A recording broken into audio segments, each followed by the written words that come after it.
Hello and welcome to Zero Pucks Given, the UK Ice Hockey Podcast. I'm Ben, and we are back for this episode, obviously after having a week off last week. So we're not going to be sort of plugging any charities or any sort of sponsors that we have this week. We're just going to make it about the episode, about the game, and of course about Adam Johnson. This is episode 51. So after missing last week, after the tragic events in Sheffield, where Nottingham Panthers forward Adam Johnson passed away after suffering a fatal injury from an accidental on-ice collision. For myself, not only as an ice hockey fan, as an ice hockey podcaster, but just as a human being, my thoughts are with Adam Johnson's family, his friends, his teammates, Matt Petgrave, the Sheffield Steelers, and the entire Nottingham Panthers organisation. I cannot begin to fathom what those players, officials and fans, and the medical staff, of course, in the arena experienced that evening. And as I've said previously, if anyone wishes to talk and they're struggling with what they experienced or dealing with the aftermath, I'm by no means a licensed professional, but always a willing pair of ears. After this tragedy, the hockey family has united, and as a result, I put together a little tribute video to Adam Johnson, where I've been joined by some of the fans from the teams of the Britton Division, and I cannot thank them enough for partaking.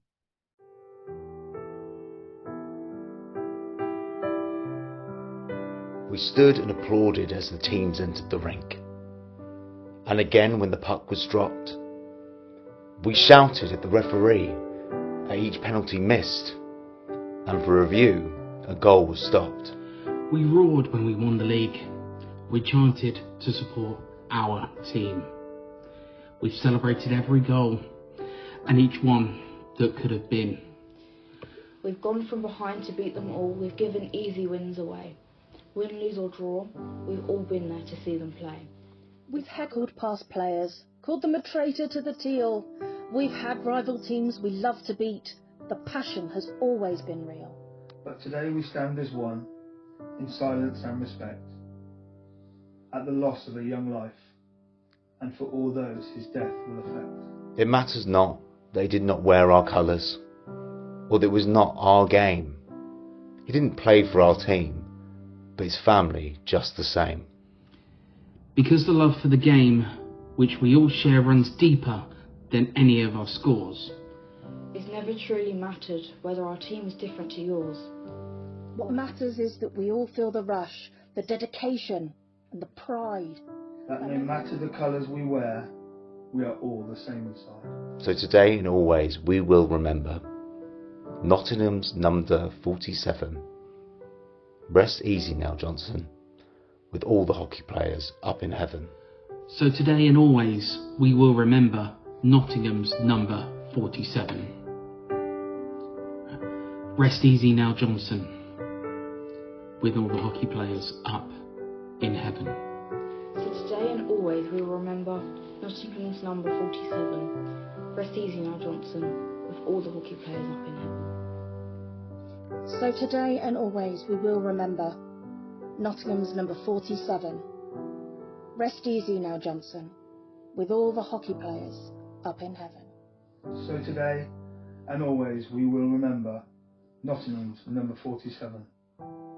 Rest easy now, Adam Johnson, with all the hockey players up in heaven. And so today and always we'll remember Nottingham's number 47. Sleep well, Adam Johnson, with all the hockey players up in heaven.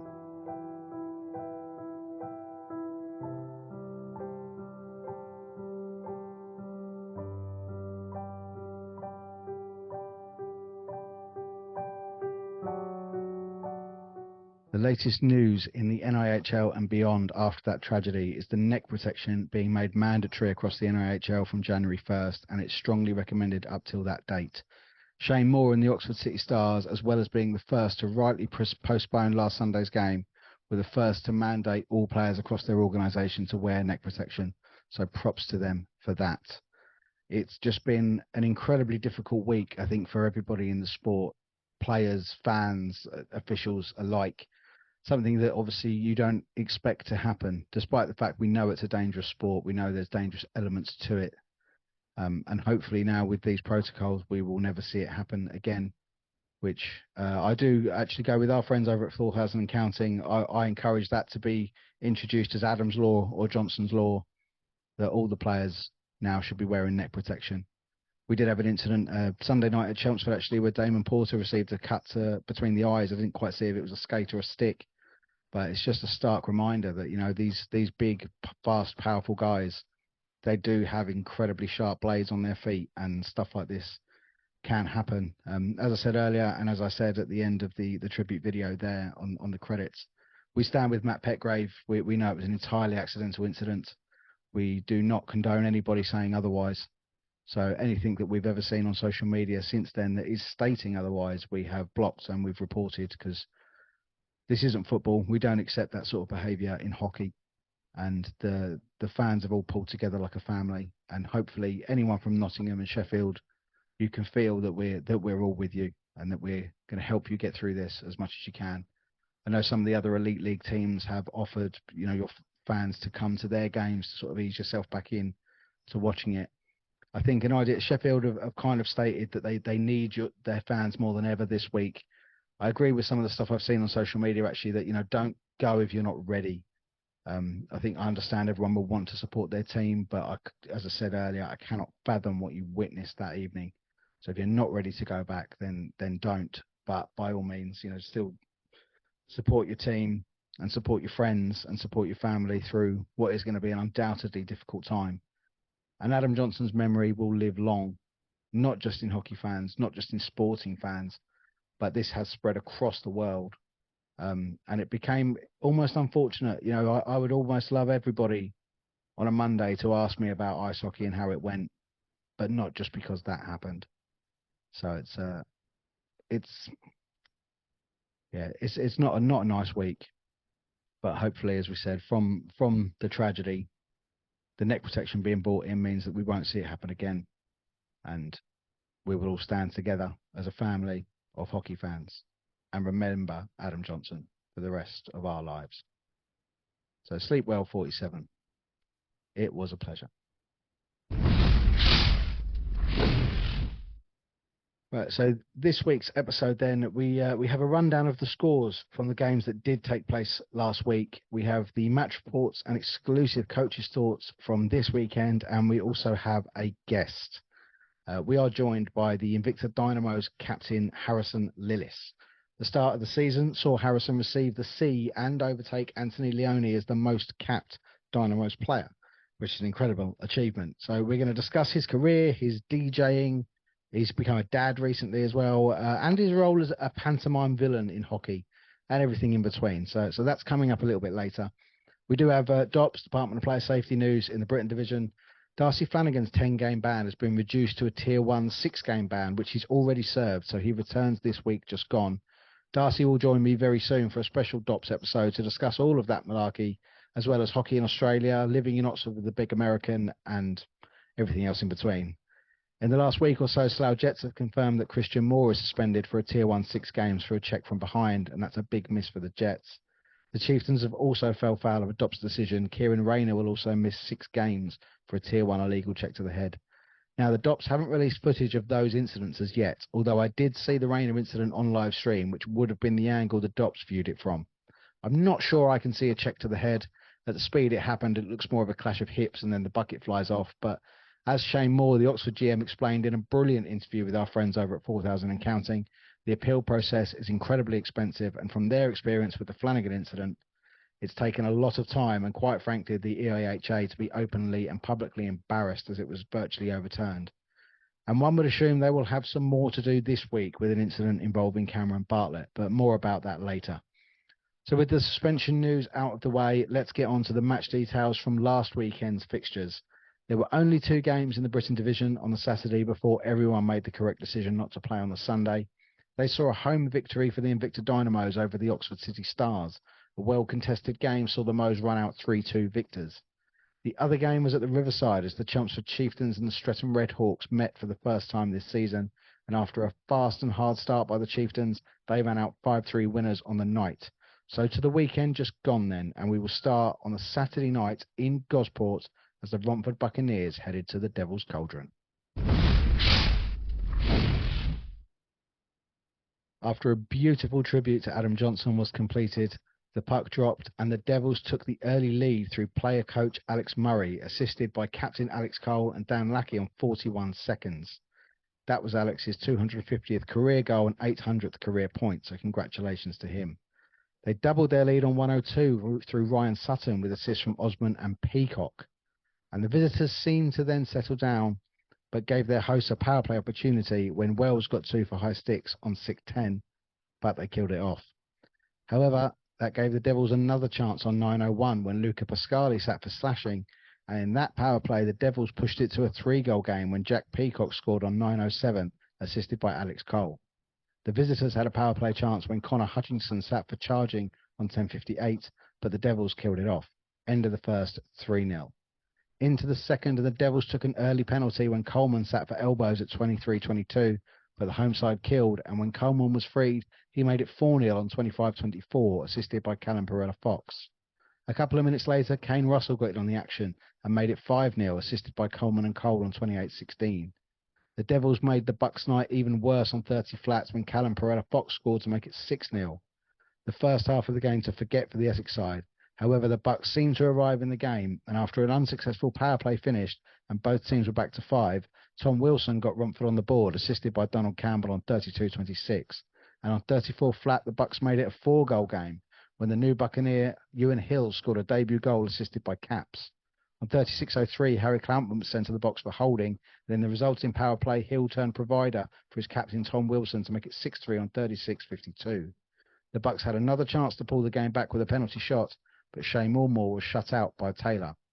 Into the third, and the Buccaneers were made to regret the missed penalty as Ryan Sutton assisted Perella-Fox on 41:20 to make it 7-3. A couple of minutes later, the Devils pushed further ahead when Liam Coleman scored, assisted by Kane Russell on 45:26 for 8-3. On 47:34, Joe Llewellyn took 2 for holding. In the resulting power play, Tom Wilson netted his hat-trick for 8-4 on 48:49 power play goal. The Devils settled it in the final couple of minutes with Steve Osman made it 9-4, assisted by Connor Hutchinson, finishing the scoring with a hat-trick goal for Liam Coleman, assisted by Ryan Sutton on 59:35, making it 10-4. Man of the match performances from Tom Perella-Fox and Tom Wilson, and all the fans and teams paid a lovely tribute to Adam Johnson. And after the game, Buccaneers head coach Jason Buckman gave me his thoughts. Tough one-game weekend for the Buccaneers. Down in Solent, going down 10-4. 3 goals down after the first few minutes. Kind of tells its own story. We were slow out of the blocks after having the weekend off previously. It's never going to be easy in Solent, going down a few goals and that size rink trying to find a way back into the game. We did a little bit in the second period where we scored 3 goals, but the damage was done already. The guys are going to have to work hard this week in training and regroup for Milton Keynes next weekend.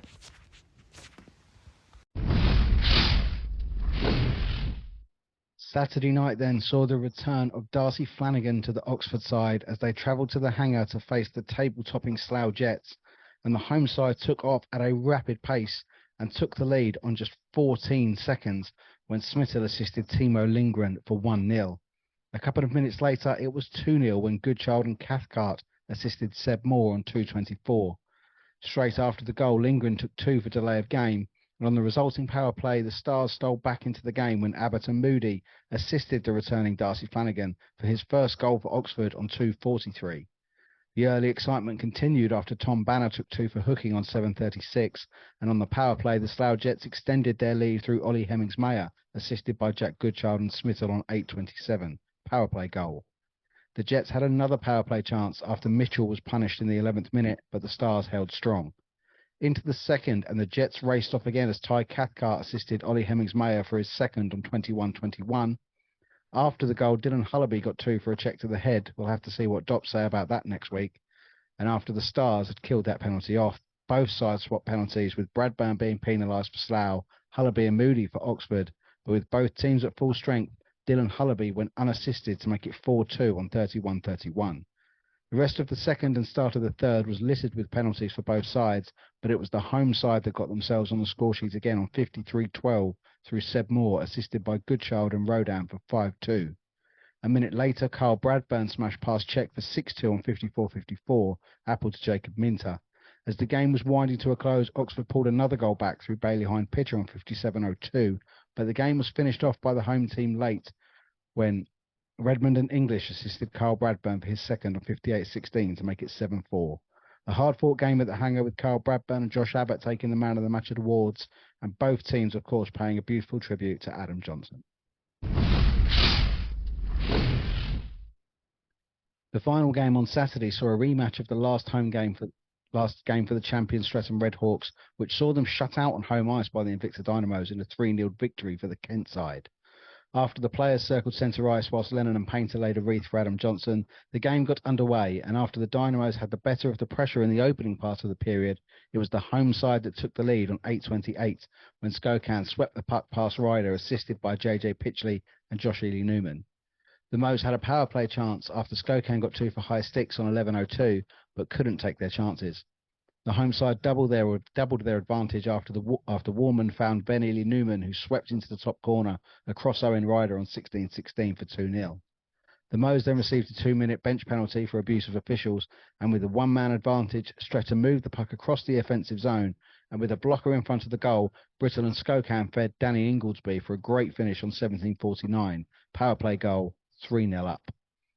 In the first, exercising the demons of their previous home defeat, the Moes ended the first and started the second on the power play after Callum Burnett got 2 for holding. After returning to full strength, Streatham's Sam Waller went unassisted to give Streatham a 4-0 lead on 24:13.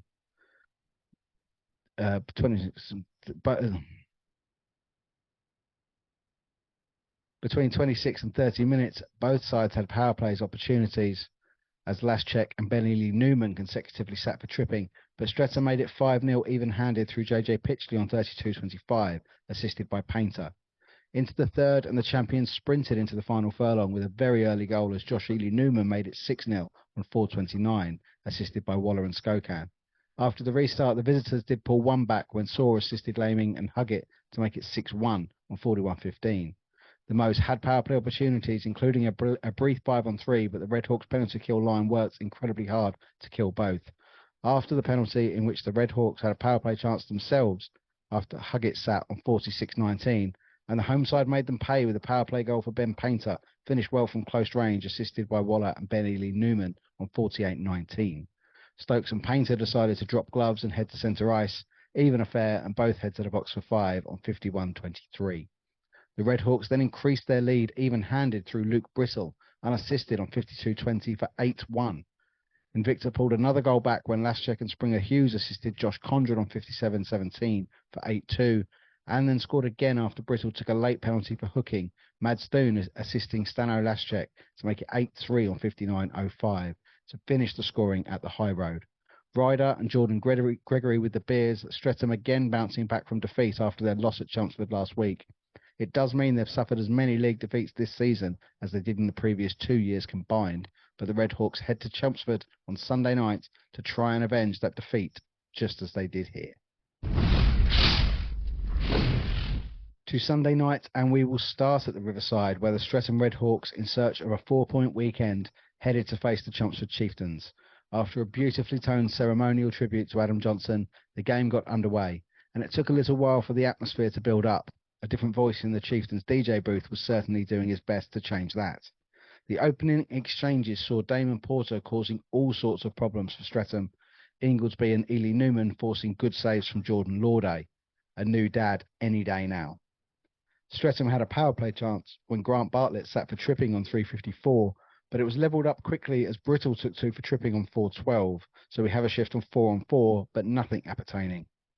On 8:31, Jordan Gregory took 2 for tripping, and on that power play, Faye fed the puck to Sasha Maltsev, who squared the puck across the crease, finding Alan Lack to poke past Milton at the second attempt and give the home side the lead on 10:08, power play goal. Almost immediately from the restart, Baldock and Martin both sat for 2 for roughing, and on 18:50, a premeditated tilly for Alan Lack and Thomas Skokan saw both sit for 5, Lack now in a change of jersey due to blood. Into the second, and composed work from Lee Jameson, he's almost a cheat code at this level, found Bartlett on the blue line, who neatly fed Ollie Baldock, who collected, swept back and finished all in one movement for a beautiful goal for 2-0 on 21:14. Grant Bartlett nearly extended the lead further when he dinged the iron, and Baldock almost got himself a carbon copy of his goal, but Milton saved well. Cam Bartlett also dinged the iron from the blue line before Streatham got back into the game when player coach Ben Painter smashed home from close range, assisted by Pitchley and Warman on 27-40 for 2-1. A clash behind the Streatham net after a coast-to-coast attempt by Damon Porter saw the Canadian take a stick blade to the face and leave the ice to get glued. The ice staff, including some keen-eyed fans may have noticed Team GB and Romford Buccaneers player Ellie Wakeling, took a good few minutes to clear the blood off the ice as Gemma Pemberton ensured that Porter was okay to continue. As the period drew to a close, Pitchley and Warman went apple-picking again, and just before the buzzer, they assisted Josh Ely Newman with a great finish, cutting in from the left circle for 2-2 on 38-14. The third started in an odd fashion as a melee on the boards in the Streatham D zone saw both Bartletts having a dig at JJ Pitchley. With the referees in full attendance to calm the situation, a sucker punch from Cam Bartlett saw the Chieftains number 8 lose his head and his place in the game, and you'd think a hefty ban on top. Grant Bartlett received 2 for roughing, leaving the Chieftains 5 on 3, which they almost managed to kill, but just before returning to 4, Ben Ely Newman and Beasley assisting Sam Waller, who finished under Lauday, to complete the comeback to 3-2. The Chieftains managed to kill the remainder of the major penalty and had a power play chance themselves when Painter got 2 for slashing on 47-27, but they were unable to capitalise. The game was well and truly done when the Red Hawks won the puck in the Chiefs' defensive zone, and as Painter pinned Barnes Garner in and fed Danny Ingoldsby, who smashed smartly past Jordan Lauday to make it 4-2. A couple of late penalties for both sides, and the Chiefs with an empty net for the final 30 seconds, but 4-2 it stayed. The game thrown away by Chelmsford's lack of discipline in all honesty, but a solid 4-point weekend for the reigning champs. After the game, Streatham player coach Ben Painter gave me his views on the weekend and, of course, the tragic events from last weekend in the Elite League. Yeah, I mean, going into this weekend was difficult, to be honest. Just to get your head around, obviously the tragic passing of Adam Johnson up in Sheffield. It's a funny old thing to sort of get your head around and process as a player, as a coach, and as a teammate. It's quite a hard thing to get your head around. And yeah, I think we went into this weekend knowing we had a real big job to do, but also with that in the back of our mind, it was it's a funny old situation. But I think the sort of hockey community has shown that, you know what, it doesn't matter who you support or anything like that. Like, we all come together and support each other and things like that. All the rivalries get put to a side for a minute. And yeah, it was good to see how everyone come together to support each other and get each other through the last week or so. So, I mean, yeah, I think every team across the country done sort of a great job at the tributes and things like that. And it was nice to see that sort of people coming together and really supporting each other. So, yeah, off the back of that and going into a weekend where you're playing two teams that have both taken points off you in recent weeks, it's yeah, we had to get our minds right. We had to be up for it, and we definitely did that. I mean, I asked the boys to give me a performance, give me a performance, and we knew that anything less than 4 points wasn't good enough. So yeah, we started great, going to play against Invicta, who shut us out in our own building a couple of weeks prior. We're going to score 8 goals. It shows the character we've got. It shows the bounce back mentality we've got, and the fact that we went into that a little bit annoyed and a little bit with a bit of a chip on our shoulder. That's not going to happen. We're not standing for that. So it was great to see the result, the bounce back result, and really get our feet going early and making sure we're playing the right way.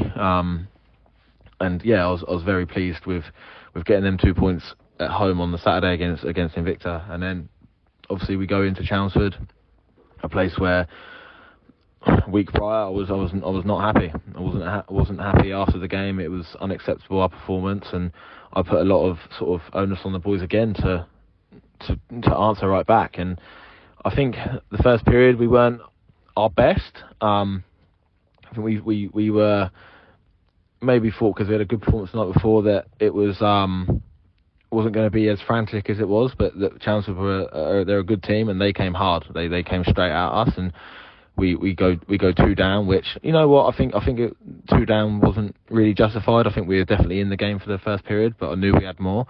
And yeah, 2 down, but we battled back to get a 4-2 win, and I think that just shows our character again, to go to Chelmsford and score 4 goals unanswered.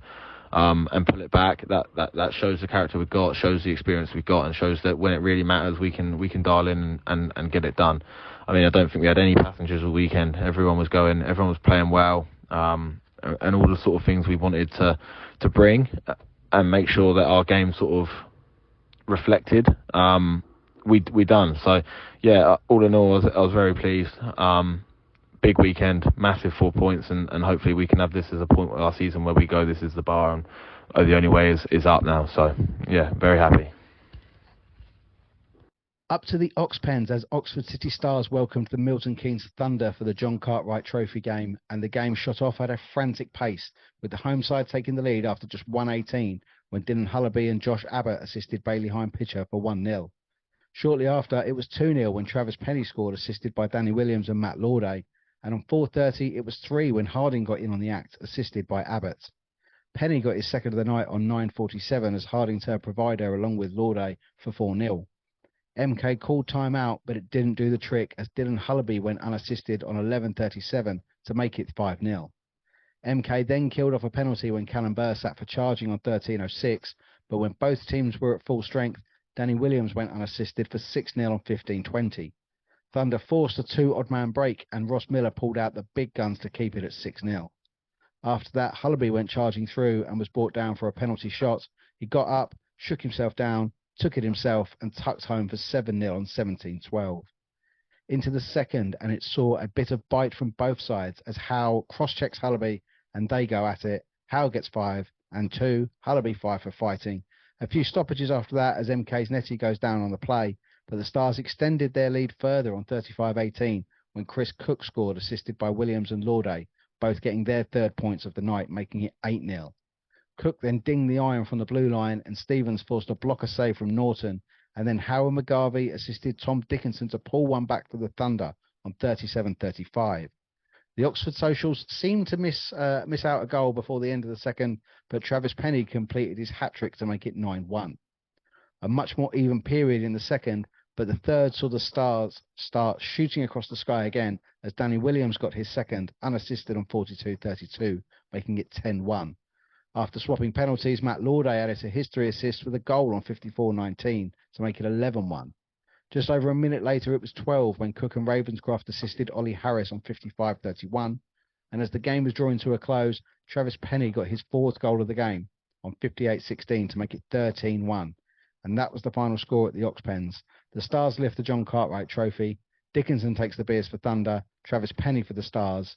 And after the game, Stars coach Simon Anderson gave his thoughts to ZPG. Yeah, sadly, we're obviously on the end of a 7-3 loss in Slough. I thought we were okay for 2 periods. They're a well-drilled team. You know that what you're getting when you go to Slough. They're fast and they've got good puck support. They're always moving, and a real quality, well-coached team.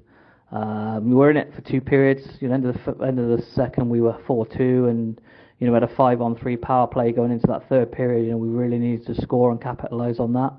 Unfortunately, we couldn't execute, and they go down the other end when they go back to full strength and make it 5-2. And it was the first time, I think, where we've seen the guys just sort of accept defeat. I think we were done at 5-2 then, and we couldn't really get any momentum and get any goals. And we spoke about it. We were disappointed that we sort of accepted the defeat, and we don't want to see that too many times the rest of the year. But we regrouped on Sunday. We knew it was a must-win game because of where we are in the table right now. And the boys, to be fair, they came out flying, and we were 7-0 up at the end of the first period. Milton Keynes were really, really short, but you can only play what's in front of you. So we was really pleased with. We saw a lot of good things, stuff we wanted to work on offensively.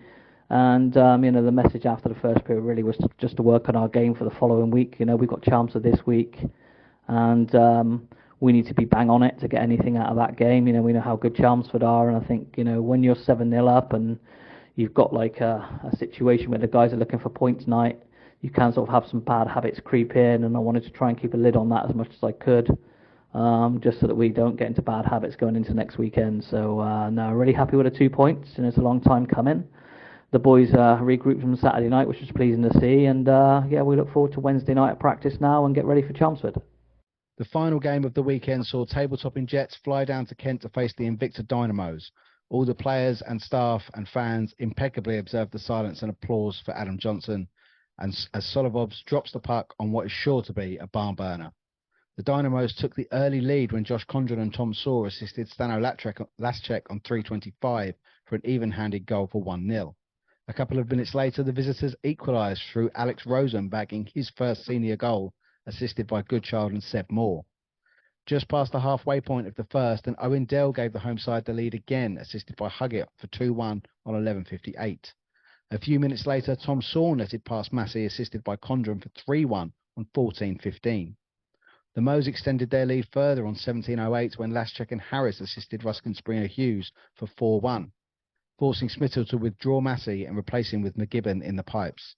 A minute later, and the Jets pulled one back after Hemmings-Mayer assisted Erskine on 18:21 to finish the scoring in a frantic first period.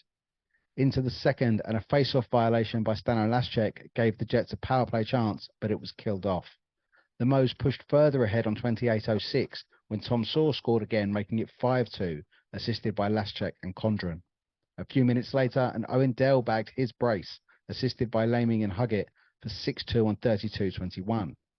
Into the third, and an injection of jet fuel saw the Berkshire boys make it a 3-goal game when Redman and Bradburn assisted Lewis English on 42:35. And from the restart, Soper and Seb Moore assisted Jack Goodchild for 6-4 on 43:03. The entire crowd observed a minute's applause in the 47th minute, as I believe happened everywhere this weekend, including the football at Nottingham Forest. Well done to all the fans for that. As we moved into the final 10 minutes, another Jack Goodchild goal, assisted by Jacob Minter, made it 6-5 on 50:58. Invicta regrouped and scored again with a Tom Saw hat-trick goal on 52:42. Condren and Laschek on the assists again. But back came Slough with two of the Holy Trinity combining as Jack Goodchild fed Seb Moore for 7-6 on 55:53. Jangling the nerves around Planet Ice Gillingham, but Ruskin Springer Hughes settled those with his second of the night on 57:32. Despite some empty net play from Slough, they couldn't respond in what was a cracking game for all in attendance, with just the one penalty as well. After the game, Carl Lennon gave me his thoughts on an up-and-down weekend for the Moes. I have to start by saying how proud I was of our hockey community at the weekend and the tributes that were paid to Adam and everybody that's been touched by this tragedy. That started for us on Saturday in Streatham and was continued at home on Sunday against Slough.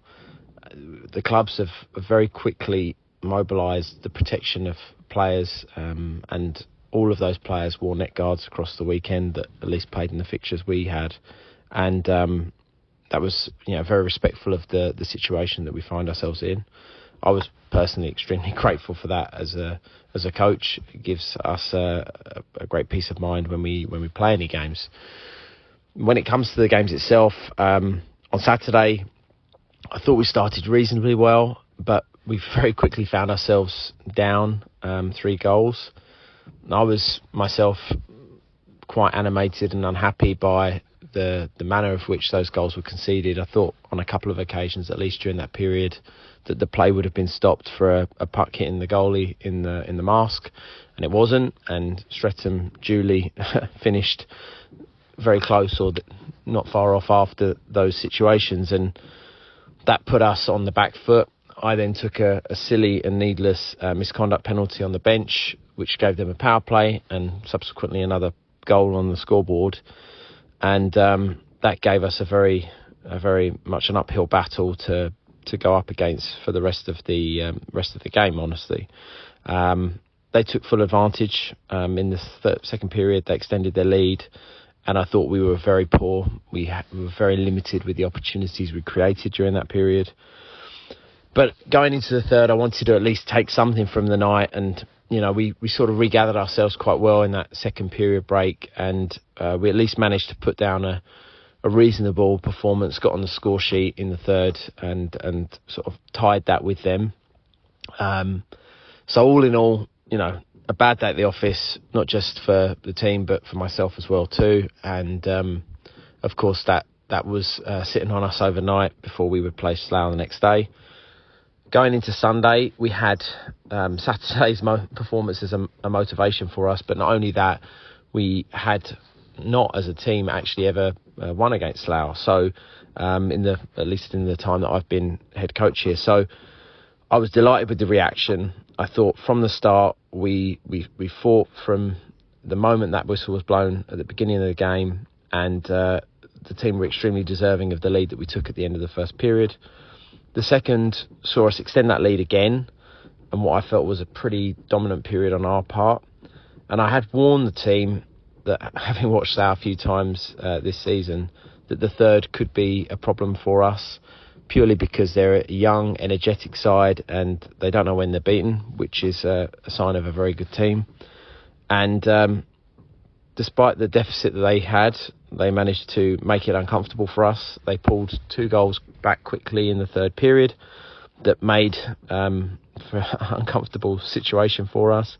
And when they got to 6-5, you start to question just exactly what's going to happen on the day. Thankfully, we managed to restore the 2-goal lead, and a little bit of back and forth between the two sides in the last 10 minutes of the game. Thankfully, managed to see us hold on to that 2-goal lead and ultimately get the result that I think we were deserving of. But it's one that we could have kept control of and made much easier. I guess that's hockey, so that's what happens sometimes. And ultimately, I'm happy that we managed to get those 2 points out of the weekend. We now have a solid week of training ahead of us, and 2 huge games again. We play the Chieftains and the Devils back to back. So big preparations from our part, and they begin now. And we'll look forward to training Tuesday night, Thursday night, to get ourselves ready for the weekend ahead. Cheers. Those results make only one change in the table then, as Streatham leapfrog Chelmsford into second as the top 5 start to push away. Later this week, I'll be chatting with Darcy Flanagan, who will be able to tell us the real difference between the top and the bottom, having played both of them this weekend. Now, on to this. Hi, it's Justin Wong, Kenny Wu from the Muddy Ducks, presenting 0 Pucks given Britton Division Player of the Week. Player of the Week then. Quite a few candidates this week, with hat-tricks for Tom Sword, Tom Wilson and Travis Penny. But with 3 goals and 2 assists over the weekend, he's progressively improving week on week and has really showed the home crowd what he's all about this week. I just think he's getting better and better. Player of the Week this week is Oxford City Stars' Dylan Hullaby.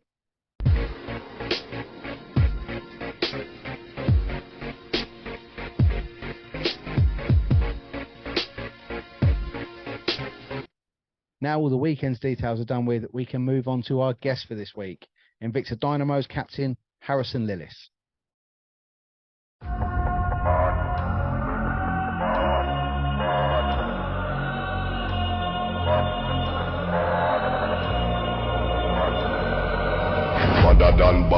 Badder done. Anyway we see them, we a bang pan another one. Bust up 4 5 Nanko 1 Remington. Any boy this ballot on them in a Kellington.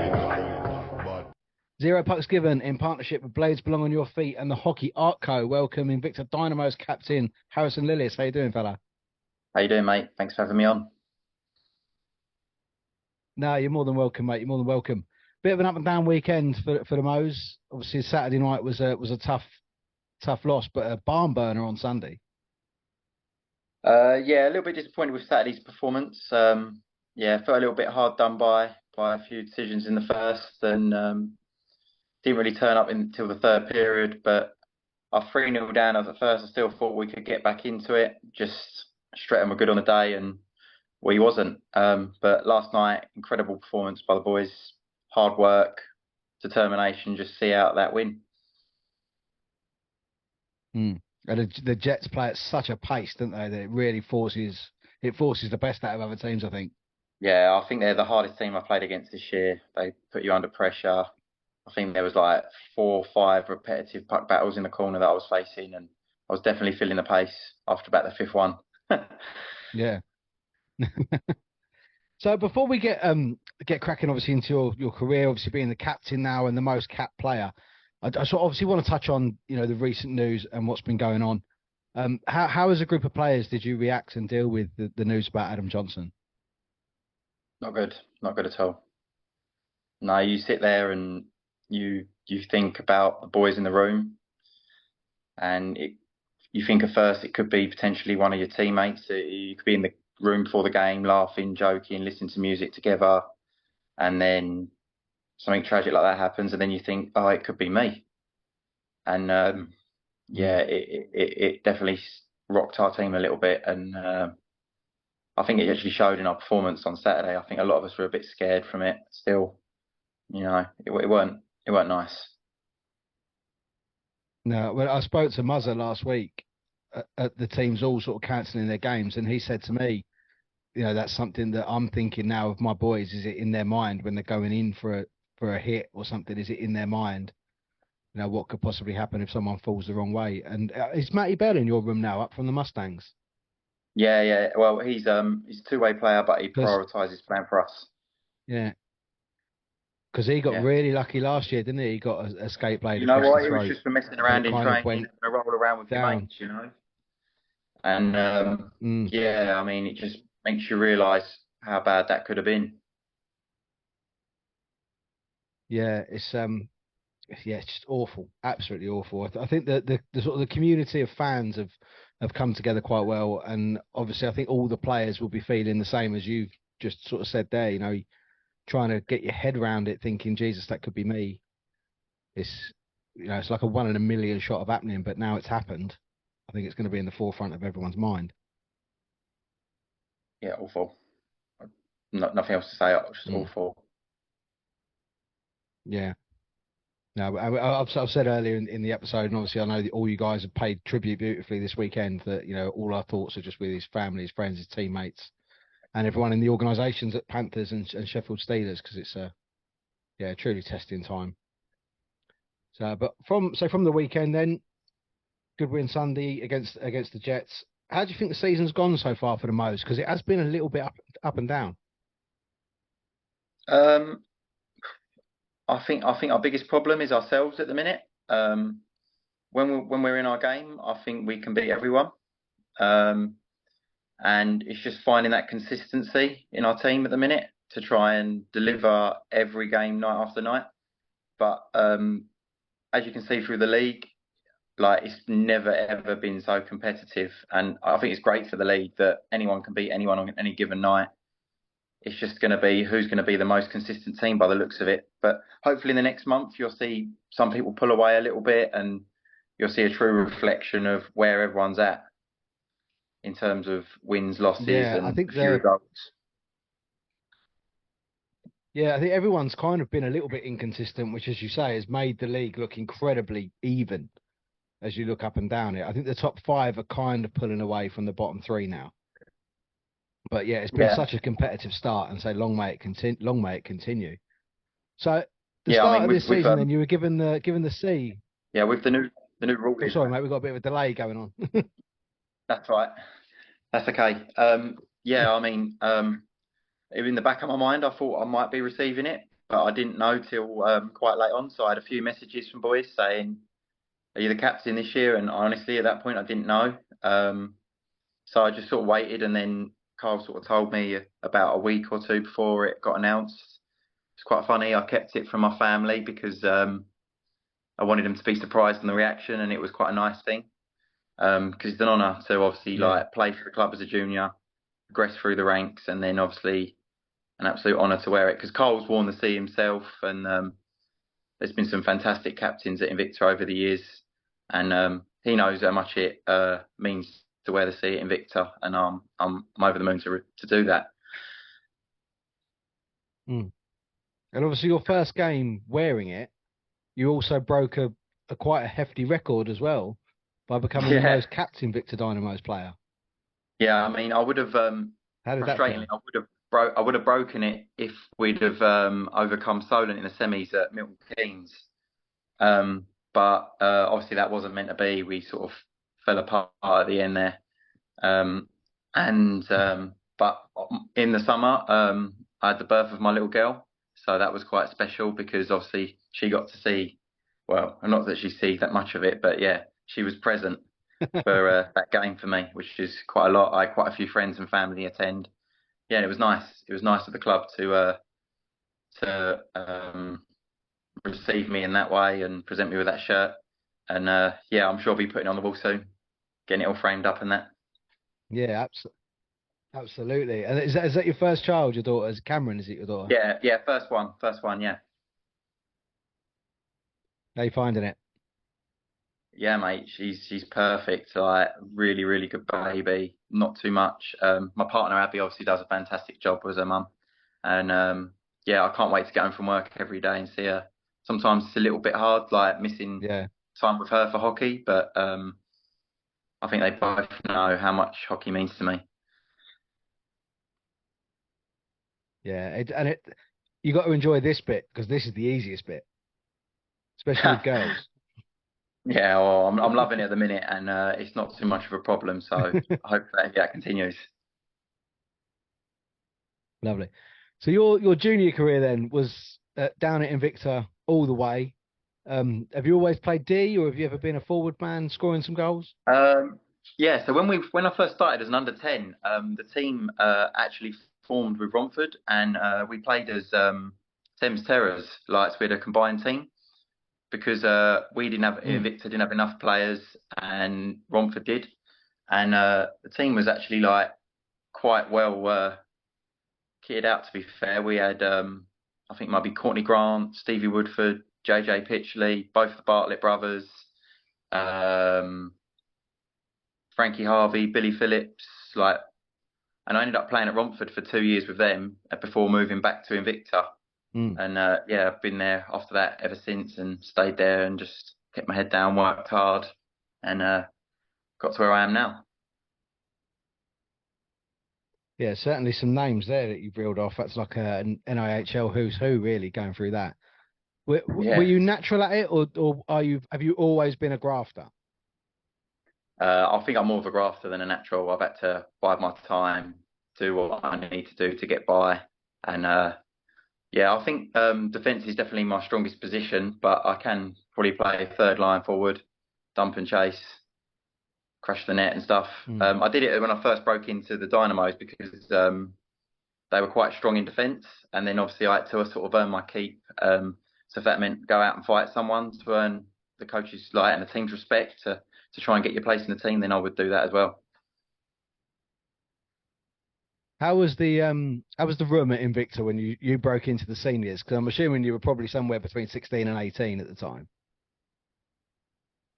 To be honest, I basically nearly did it on my own. I was like the only one because Dan Scott and Aaron Connolly were playing National League at the time. They might have been at Slough together, or Basingstoke or Telford, the pair of them. And Zach Sullivan had just moved on to maybe Basingstoke or Slough. So yeah, I was like the only kid, and I'd like to think I was a good rookie. I earned my keep, done my apprenticeship, took some shit, but it was all in good jest, all good banter. I bet the bants was high. Yeah, it was like pretty much the team clown, anything goes. Yeah, it was good. It was good fun, actually. Character building for sure. Yeah, I think that's something that, a lot of people from outside might look at it and, they could point the finger and say it's bullying or it's this or it's that. But like you say, I think it's so much character building for a young man entering a room of fully grown men that you kind of need to take that and show you can take it. Yeah, I mean, at first you think, Christ, is a bit hard, but when you look at it and think, how much do I want to be here? How much do I want to make this first team?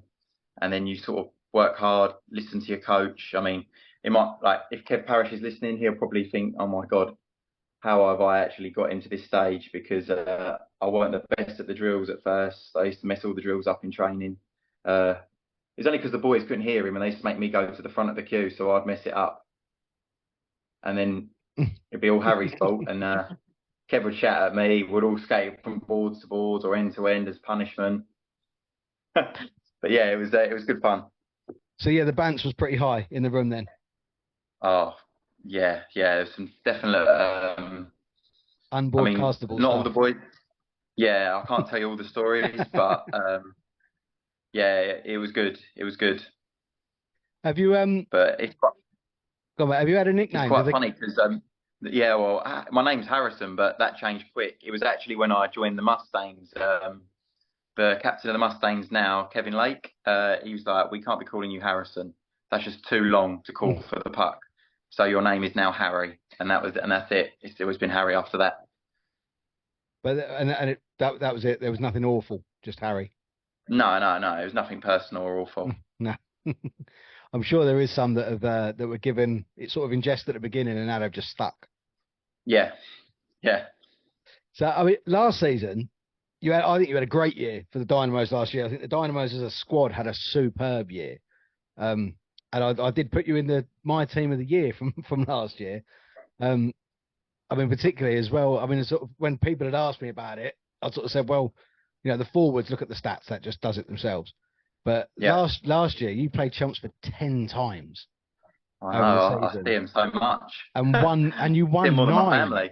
You won 9 out of those 10. I didn't expect to win that many, to be honest. I can't ever recall a season where we've won that many in the battle of the games, like in the series, as you would call it. But yeah, I mean, our intentions last year was like obviously Carl spoke to me in the summer. I knew he was sort of speaking to the owners about getting the job and stuff like that. And the intention was just to restore a bit of faith back in the club because we'd gone through a horrible year the year before and a rebuild and just be competitive, to be honest. But Carl's won everything there is to win at this level of hockey for the Invicta Dynamos. So it's within him that he wants to win games. Like he's a competitor. So as the year progressed, especially we had a big blow because we lost Ruskin, Springer Hughes, and Tom Saw quite early to injury, and we had a bit of a lull sort of in the build up to Christmas. But after Christmas, we sort of turned a corner and realised that we can win quite a lot of these games here. And we put a few good runs together. I mean, a few defeats to Romford that we weren't necessarily happy about. On paper, I felt that we were stronger than them. And they're a second team, or we're a first team in our rink, so that we should be winning them ones. That's no disrespect to Romford. I think they've got some cracking players, like TJ Anderson last year was amazing. So we put a run together and we found like a sort of a winning formula. And Streatham were out there on their own again, sort of. No one really was testing them. Solent, I think, beat them once. Chelmsford did beat them, didn't they? Last year. Once, yeah. But everything was on that cup final. Like, that's all we was working towards. These wins are all counting towards that cup final. And there was no way we was losing that game. Them 2 games. No, it was 2 great legs, really, to be fair. It was a great final, and quite a worthy one for how the 2 teams have done in the season. But I think, obviously, it was kind of blurred because Streatham, didn't add up properly at the start and played Vanya Antonov when he was banned. So that skewed it slightly. But yeah, 2 cracking games of fun. And I spoke to Carl just before the final. And he kind of obviously didn't let out any game plan, but just sort of said, how he's got you guys focused on winning and focused on winning the small battles to sort of contribute to the big picture. Yeah. And I mean, we was winding Richard Harris up and saying, you got to be the top scorer in the cup, mate, because he was doing really well. Obviously, I was winding Stanley up, saying you should be in the NHL and you're not even cutting it in IHL 1, Like, yeah, it was just good banter in the room, good team chemistry, and we was so well prepared for it. Like, there was nothing that was going to stop us winning them games, especially with there was a few games against Chelmsford before, and we managed to win them as well. So we had all the confidence going into that, knowing we can produce a result here. Yeah, I think we actually there was a double header, I think, wasn't there, like a week or 2 before the final. So we played each other like 4 times in 2 weeks. Yeah. It was crazy. And obviously then you made the playoffs last year. And that second semi-final of the playoffs is cursed, isn't it? There's all sorts of crazy stuff that goes on in that. Yeah, I just I felt that we scored a goal to get that extra goal lead. I mean, I've been 4-1. I think it was 3. It was Yuri got the third one quite late. No, there was a goal that was not given that we felt went in. Oh yes, I remember. Yeah, so if that had counted, maybe. Yeah, I mean, I don't want to blame the refs. It was our own doing. We just imploded. I mean, I was on for that last sort of thing. I mean, I must have blocked 2-3 shots, but where I wasn't getting any stick on it, it was just bouncing to a stolen stick for another shot. Yeah, I think they had 6 forwards on, didn't they? Yeah, and it didn't help with whatever few seconds left. Then Husker gets that 5-minute major, which means that we're playing 4 minutes and 57 seconds of overtime, 4-on-3. Yeah, it was. Yeah. So you're already playing the whole of overtime on a penalty kill. After you played like a 60-minute game. Yeah, and we just imploded. Like, it obviously wasn't meant to be. But I'm frustrated a little bit because I think we would have pushed Streatham all the way in that final. Yeah, I think that would have been a good game, I think. Yeah, we wouldn't have backed down from anything. We would have got stuck in. And, yeah, I think we would have given them a good game. Yeah. So, moving forward then with your hockey career, do you see yourself sort of just staying at Invicta all the way through, seeing how far the club can go? Yeah, my stage in life now, yeah, I can't see myself moving anywhere else, and unless there's like something drastic, like change of league or something like that, and I'm maybe not good enough, or team has to start again. Yeah, I'll probably stay here now. Like, I know the club inside out, and I have the record for the games now, so yeah, part of the furniture now, aren't you? Yeah, I've got to keep building on it so no one catches me. So away from hockey, then you do a bit of DJing. Yeah, which might be playing it down slightly. Is it just a hobby? Yeah, it's just a hobby. Like, ice hockey is like my passion. I love my dance music, like my house music and stuff. Yeah, I had a friend who was a DJ that sort of said, like, he was quite a successful DJ. I used to go on tour with him and stuff, and I'd go to the club and I'd be in the booth with him and stuff, and I'd be saying to him, the DJ before be playing, and I'd be like, I love this tune, and he said, I don't even know what it is. How do you know what it is? I said, I just love the music. He said, why don't you start DJing? So I got a set of decks, started practicing one summer, but obviously playing Saturday, Sundays doesn't give much time for that. But yeah, if I can play a few tunes every now and then in a club, then that's cool. As you DJ'd your own 30th birthday last couple of weeks back. Yeah, so obviously I've got my own decks and mine set up. I had a festival themed 30th. A lot of the boys come as well from the team. A lot of friends and family. It was festival themed, and my friends who DJ as well, they played early on, and then I just played the last sort of hour and a half, 2 hours. Yeah, that's great. It's good fun. We have to see what Harvey Briggs does, because I think he plays and then he DJs at like 3 a.m. somewhere. Mate, I've been there, but I've had a chat with Harvey. Harvey knows the deal. Yeah. But my theory on it is you got to go and produce if you want to get to that next level in the DJing game. And good luck to Harvey if he wants to go and do that, or if he wants to play hockey. But my passion's hockey first and DJing second. So it's up to Harvey what he wants to do next. But yeah, fair play to him. Getting the sets. He's a good DJ, and good luck to him. Yeah, we have spoke online actually. He's going to come on at some point and talk about hockey and DJing, obviously, because he keeps mentioning me in his lives when he goes live doing his DJ work, and I'm looking. I get to shout out the Invicta Dynamos and that. I open it and I'm like, I mean, I'm a bit of a metalhead, really. I open it and I'm like, I have no idea what that song is.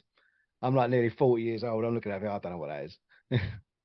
Yeah, he celebrated in front of our bench after scoring a goal the other week, and it was actually quite good that Ben Painter told him off straight away. Otherwise, I think there'd have been a bit of an uproar. Yeah. So straight away the next day he's on live. I think he might be on his ironing board, and I commented. I said, "Talk to me about celebrating in front of our bench." Leave it out. I don't want to talk about that. You got to love that banter amongst the teammates.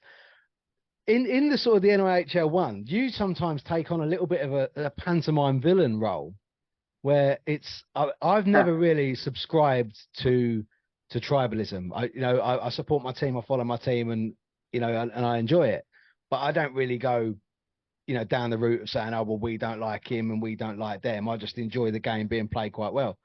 But how does that feel sometimes, being sort of portrayed as the pantomime villain? Personally, like I don't really get it. I wouldn't call myself maybe back a few years ago when I weren't really cementing a place in the team, weren't really playing many minutes. I would do whatever I could to draw attention to myself, to get more ice time. If that meant going out fighting or cross-checking someone, then yeah, I would have done it years ago to draw attention to myself, to try and get a jump for my team, because that's what I am, just a team player.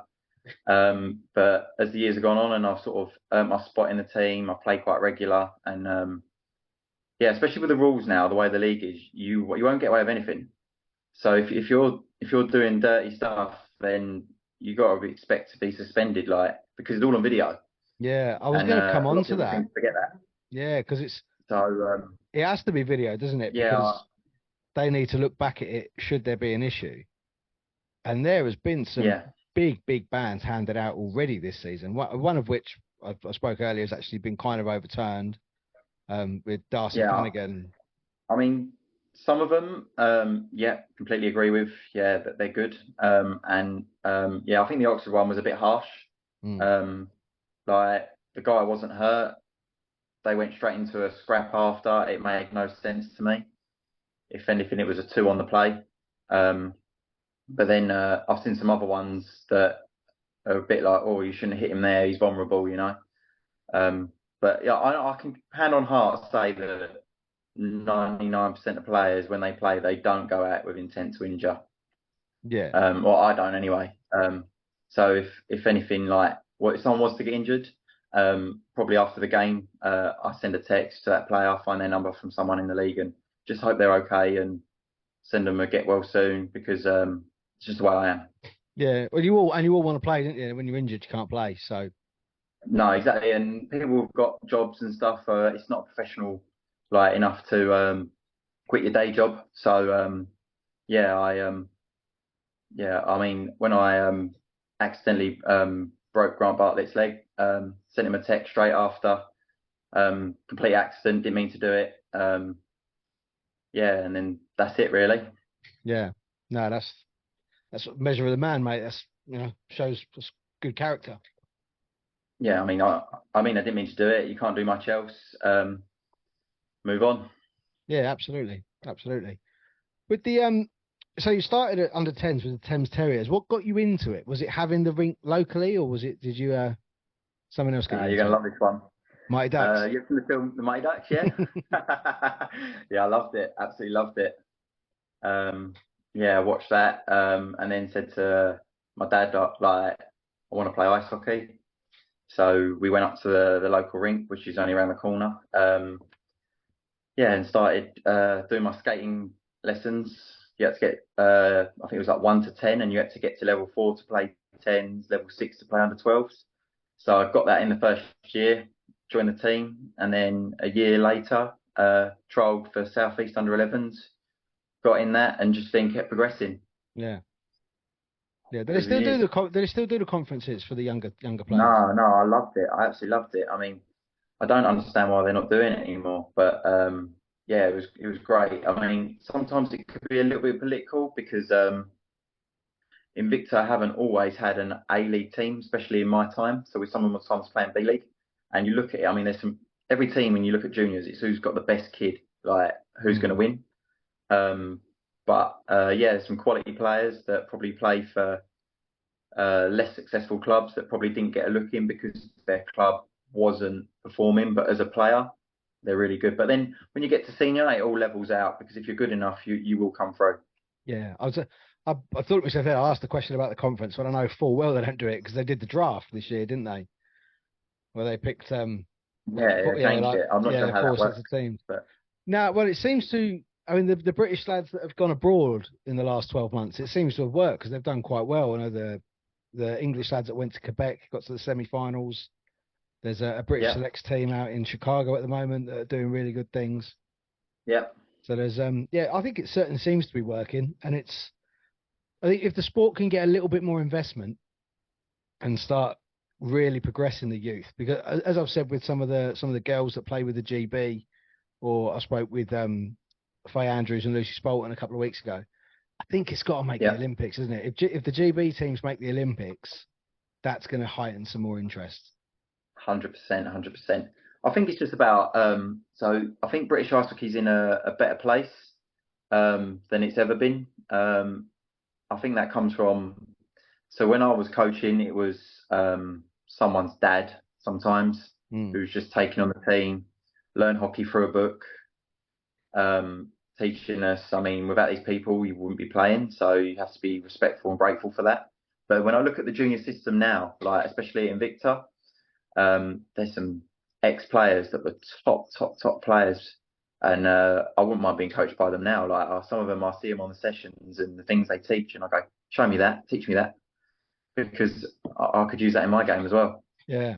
So yeah, it's in good hands now. All about getting on the ice as many times as possible, because when we was growing up, we probably skated once a week for an hour, and now I think the juniors, they might train up, train down twice a week, so that's an extra 3 hours a week.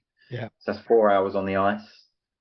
That's going to make all the difference. And then you've got facilities like ozone and stuff like that, which allow extra ice time. But again, it all comes down to if your parents can financially support you through that, because not everyone lives next door to ozone or in that catchment area. I mean, down in Invicta, I mean, the next closest rink's like Romford or Chelmsford, and that's still an hour's drive. Yeah. So you're looking at petrol costs, toll, probably have something to eat that night as well because you're out the house. So it'll all add up on your family. So it depends how much sacrifice they're willing to put in to get you to that next level as well. Yeah, that's a massive thing, isn't it? I think, you see some of these guys, like especially like brothers and stuff that are coming through, and you think, Jesus, the cost and everything that the family puts into getting that done. It's but that's where I think if the sport could grow a little bit. Down, it's cheaper. Yeah. If the sport could grow a little bit and get a little bit more funding, I'm sure it could help with that and get more youngsters into it. So I was going to ask you about other sports, but I think in the blur background, I can see a West Ham shirt on the wall there. Yeah, I'm a West Ham supporter, yeah. Yeah, did you get up there often? Yeah, well, I'll play so training Tuesday, Thursday, game Saturday and Sunday. So I went last Wednesday night to the Arsenal game where we won 3-1. Family of season ticket holders, so I go when I can. Yeah, that's obviously helpful now. You got European football. You can get to a few more games now. Delighted for that again. Yeah, I mean, Champions of Europe, we know what we are. I could think of a few other London-based teams who are going to find that more annoying than funny. Yeah, exactly. Well, mate, thank you so much for your time. I've really enjoyed chatting to you on the podcast. It's been great to get you on. I've loved having players from the other teams on and really getting a little bit more of an insight across the whole league. Yeah, I've loved it. Thank you. No worries, mate. Take care, and I'll speak to you soon. Cheers. Thank you. A massive thank you to Harrison Lillis for joining me on the podcast. We've been speaking online for a while, and we've just managed to get it over the line. Really enjoyed that chat with him, and always an interesting insight from other teams in the league. Fixtures for next week then. Harrison and the Invicta Dynamos will be travelling to Chelmsford on Saturday, November the 11th for a 5:30 face-off at the Riverside. Also on that Saturday, a return of the John Cartwright Trophy as the Oxford City Stars head to the Thunderdome for a 7 p.m. face-off against the Milton Keynes Thunder. On the Sunday in the Britton Division, Romford Buccaneers host the Milton Keynes Thunder, looking to avenge their defeat at the Thunderdome in September in a 5:15 face-off at the Sapphire.